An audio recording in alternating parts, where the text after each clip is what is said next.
Over 100 players from across the globe descended on the capital for the first day of the prestigious Austrian Classics, hosted by the Concord Card Casino. It's the first time here. I'm very impressed with it. Very well run. Recommend anybody to come here, really.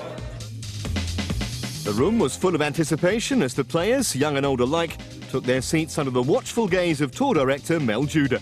I'm surprised. It's a very big tournament, a big field, good players from everywhere. It's a very good tournament. Yeah? After 14 grueling hours, the field was whittled down to a final 8 as short-stacked Eli Davidoff went all in with pocket 7s against Sergei Rybachenko's pocket queens. The ladies held up, giving the giant Russian the chip lead and a seat at the final table. First to leave was the Englishman Nick Slade, whose pocket jacks were crippled by Dennis Kalo's smaller pair. Next to go was the original chip leader Sergei Rybachenko, after a badly timed bluff left him short-stacked and with little hope. We were down to 5 after a bad beat and pure frustration left Peter Corral in 6th place. Let's rejoin the action.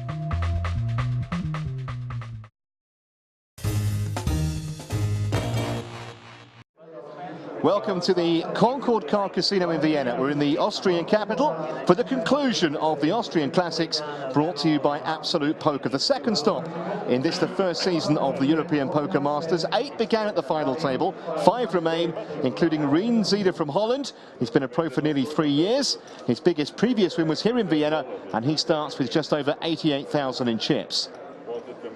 Next to him is Gregory Orlov from Lithuania.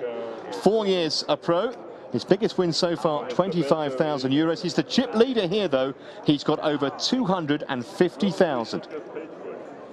27-year-old Richard Tortis from Hungary. He's only been playing a few years, but making a big impact. He's won already in one hit $250,000, and he's right in this tournament with more than 230,000. Next is Dieter Wegener from Austria. He's also a top-class backgammon player, a very analytical mind. He is the short stack here, just less than 75,000. There is Dennis Kalo from Hungary. They call him the Pirate. Apparently, he's a financial director, and he starts here with just shy of 200,000. Just 5 left. First prize is more than 100,000 euros. Alongside me is Jeff Lissandro as we look at tour director Mel Judah, one of the most well-known faces in world poker, legendary player, of course.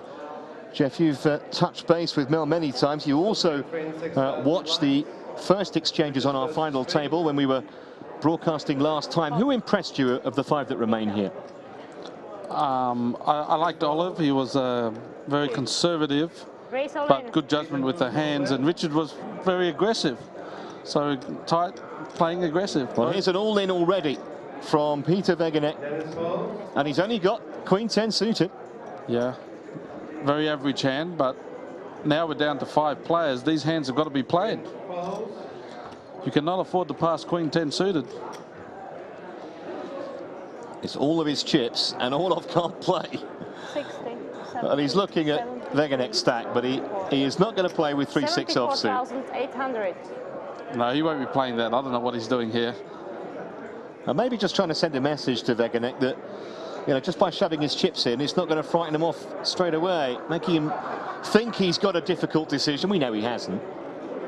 Nothing wrong with a bit of acting. It's what it's all about. Right. Well, it takes a bit of time this time. Might slow Wegener down for making a similar move in the future. I tell you that Wegener was definitely sweating there. He did not want to call. That heartbeat was pumping overtime. But he has taken it down. He knew if he got called, he had the worst hand. Blinds, incidentally, are 3,000 and 6,000. So these pots are well worth winning.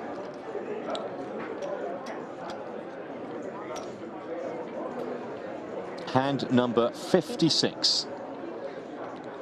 Wow, 2 jacks. Well, we saw what he did with his Queen 10 suited. He's got a better hand than that now. A couple of hooks. Don't think we'll see him repeat the move. Or will we? He has. maybe trying to create the impression that he's released the handbrake. He's loose, he did it last time. Right. He's got the impression he's released the handbrake and he's going in with any sort of hand, but of course he's got a pair of jacks. 85,400 chips. Now then, Zinger's got ace-9 suited here. Does he think Wegener is trying it on? He doesn't. Well, he's got another one through. I like Wagner's idea, but 84,000 really is a bit of an overkill. A nice 30,000 might well have the call. Elicited action with ace-9 suited, maybe even the king-10 as well.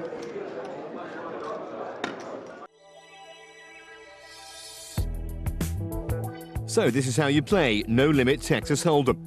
Every player must post an ante, which is a set amount. The two players to the left of the button, or nominated dealer, place the small blind and the large blind. These are force bets to get the action started.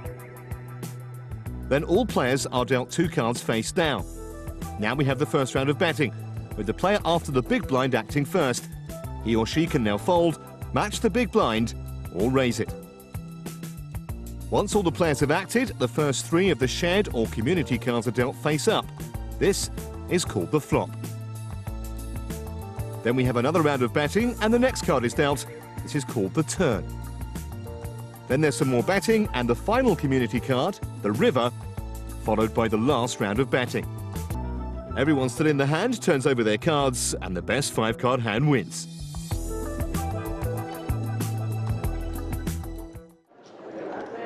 Whoever wins this tournament will be in very good company. The first stop on our European Poker Masters Tour was in London, and the legendary Gus Hansen emerged victorious in the English capital. 2 more events to come after this. We're in Paris, the Aviation Club for the Paris Hold'em Trophy, and then on to Dublin for the Dublin All-Star Challenge. It'll be Zida first to act.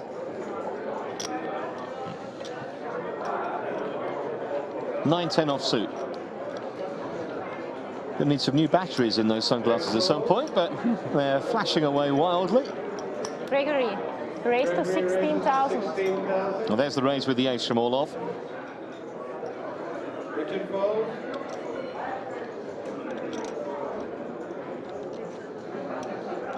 Couple of 6s of Wegener. He'll play that. I'm sure he will. To call or maybe to raise? That's the question. Call. Just the call. Dieter calls 16,000. Dieter calls 16,000. Dennis calls. Call from Kalo as well with ace-5. This is a great situation for Wagner. He's got a pair of 6s. His only danger is another ace. But he's out of position, so he doesn't know that. Oh, they both hit their aces. Ace-5 for Kalo, 2 pair for him. Dieter checks. Wagner won't lose a lot of chips in this hand. There's going to be a big battle here between the 2 aces. And the ace-3 is drawing dead. 50,000. Apart from a straight, of course. He'd need a miracle, wouldn't he? Running 3s, yeah. something of that 50, order. 000. Gregory calls 50,000. Now, this is a situation where the guy with the weaker ace has to make a good laydown in order not to lose a lot of chips. And very few can do that. Only the really great players will lay down a weak ace. The king is a heart. Check.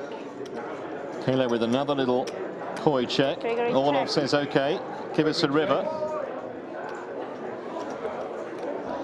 If that had been a 3, he would have got himself into a world of trouble. As it is, does he think his aces are good? And he wants to find out. Gregory calls 40,000. 40,000. And he's going to pay Kalo off here.